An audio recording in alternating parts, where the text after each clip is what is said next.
Okay. Now, what I want to go ahead and do is the following. Let us define the two relations together. So if you remember, in the last class, we did something which is known as a wage setting relation.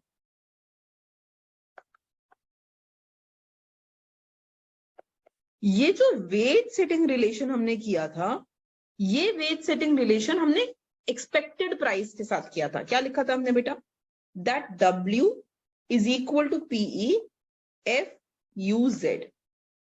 ये wage setting relation था. Now suppose let's assume that P is equal to PE. मतलब जो भी हमारे लोग हैं economy के, वो एग्जैक्टली प्राइस को डिटरमाइन कर पा रहे हैं. They are exactly able to tell that price in the economy will be this much. वो सही एक्सपेक्टेशन फॉर्म कर पा रहे हैं, वो एक्चुअल प्राइस बता पा रहे हैं. सो प्राइस और एक्चुअल प्राइस और एक्सपेक्टेड प्राइस वो बराबर हो रहे हैं, right? So if people are able to form the correct expectations, right? I will talk about expectations in the coming classes. But अभी के लिए if people are able to form the correct expectations, then beta price and expected price will become equal to each other. So instead of PE, I can write P and I will get W is equal to P FUZ. So from here I will get W by P is equal to F of UZ. This relationship is called as the price, as the wage setting relation. ठीक है? इसको ना plot भी कर सकते हैं. So let's say that I take unemployment rate here. अब एक बारी बहुत ध्यान से सोचना है हमने. देखो, जब हमने इनके बीच में, suppose I take real wage here, when I am making a relationship between the real wage and unemployment rate. What is the relationship I had taught you in the last class? Negative relationship. Why? What did I teach you? I taught you that beta, when unemployment increases, ज्यादा लोग हैं market में जिनके पास job नहीं है. When unemployment rate increases, then beta competition will increase. ये हमने last class में अच्छे से पढ़ा है. When competition will increase, तो इमेजिन करो एक रूम जो फुल ऑफ अनएम्प्लॉयड लोग हैं. अगर इनको जॉब के लिए बैठना है, they will be willing to work at a lesser wage. So the wage that they will charge will decrease. They will work for a lower wage, है ना? So बेटा ये हो जाता है नेगेटिव रिलेशनशिप कि जैसे जैसे अनएम्प्लॉयमेंट रेट बढ़ेगी, people will be willing to work at a lower wage.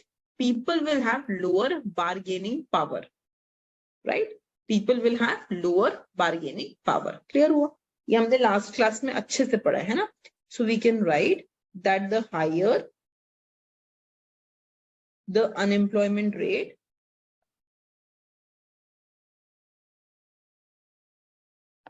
the lower the real wage. Okay बेटा, इसको हमने बोल दिया वेज सेटिंग रिलेशन. अब हम आते हैं प्राइस सेटिंग रिलेशन पे.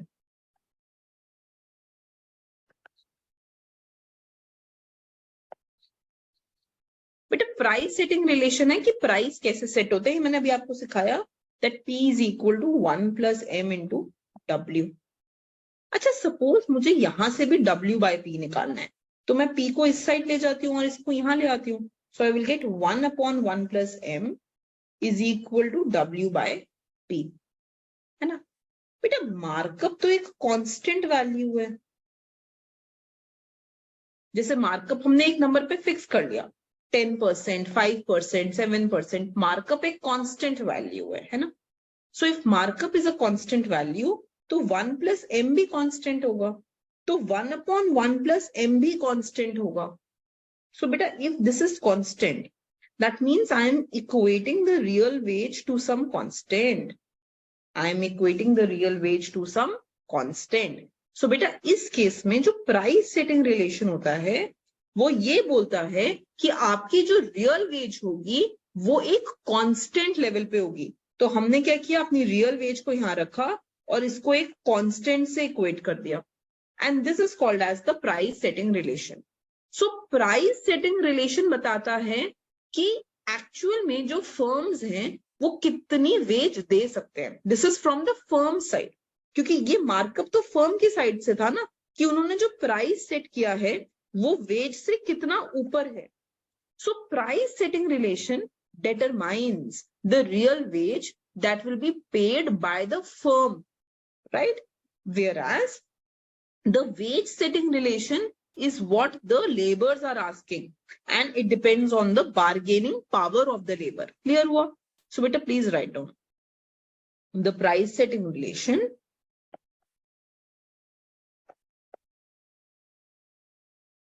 determines the real wage paid by the firm.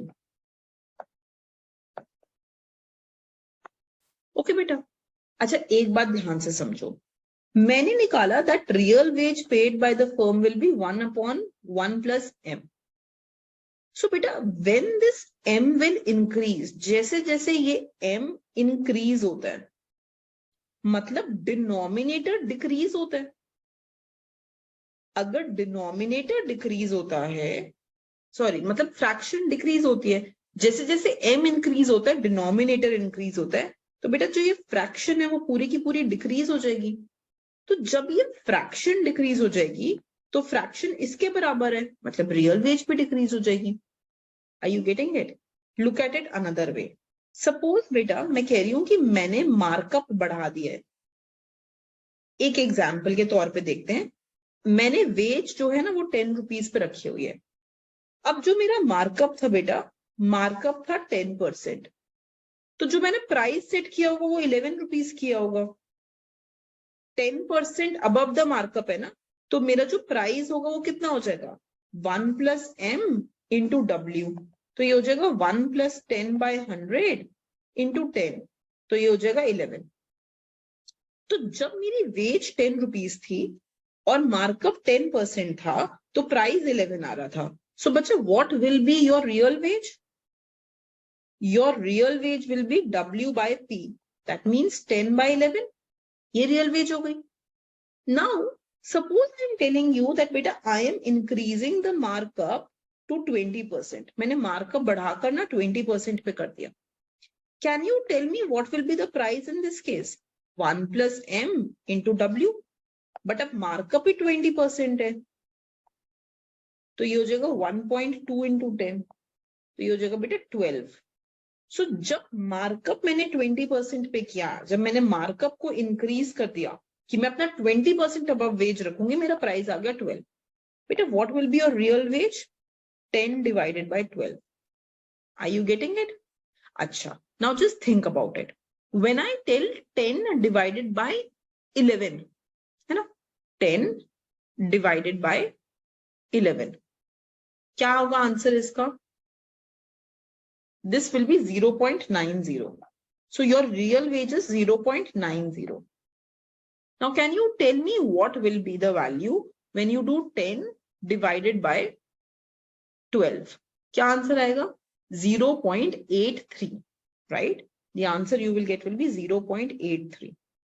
So जब आपका मार्कअप 10% था, रियल वेज 0.90 थी, और जब मार्कअप 20% पे हो गया तो रियल वेज 0.83 पे हो गई। मतलब as the markup is increasing, the real wage, जो फर्म्स रियल वेज ऑफर कर रहे हैं वो गिर रही है, क्योंकि प्राइस बढ़ रहा है तो ऑटोमेटिकली वेजेस गिर जाएंगी, right?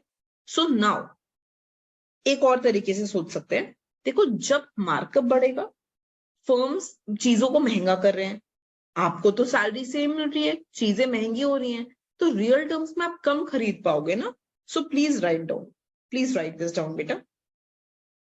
When firms increase markup,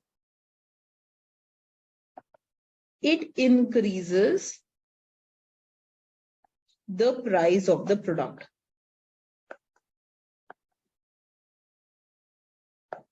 अब प्राइस बढ़ रहा है, so since the nominal wage is constant, मतलब W को मैंने कांस्टेंट रखा है, increasing price decreases real wage. समझे बेटा? आपको सेम पैसा मिल रहा है, आटा दाल चीनी एक्सपेंसिव हो रहा है, तो आप कम आटा दाल चीनी खरीद पाओगे ना, that means your real veg will decrease. So increasing price decreases the real veg. अब हमने ये प्राइस सेटिंग रिलेशनशिप को ना, वी हैव टू, ये हमारा प्राइस सेटिंग रिलेशनशिप हो गया, ये हमारा वेज सेटिंग रिलेशनशिप हो गया। अब इन दोनों से बेटा we need to find out the equilibrium condition. So how can we find the equilibrium condition? Please write down equilibrium